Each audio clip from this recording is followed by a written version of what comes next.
If only I hadn't relied on the seller for the property square footage. Now, how often, guys, does this happen? Where the seller tells us, I know my property is 3,500 square feet. And you say, but the tax assessor records say it's 2,200 square feet.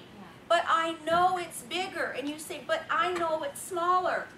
And then the seller says, well, come into my property and feel the bigness of it. Feel the greatness of it.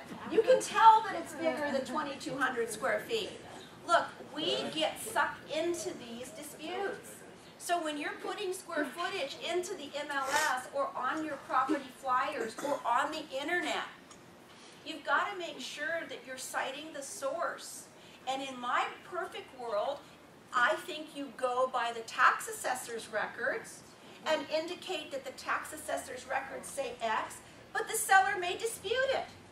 And you can say, seller represents otherwise. You know, here's what the seller represents. But again, I wouldn't do that unless the seller were signing off on it, because the seller could say later, I didn't give you authority to make that representation. That was just between you and I. That was a confidential discussion. I never told you to tell people it was 3,500 square feet. So we've got to make sure that we, and this is not, see, here's where risk management becomes a bigger issue than just not dealing with litigation. Risk management is about giving our clients the best service we can. Because the more we understand about risk management, the better we can serve our clients' needs. If we are careless or we're not attentive to these issues, it harms our clients as well as ourselves and our brokerage. So it's not self-serving at all.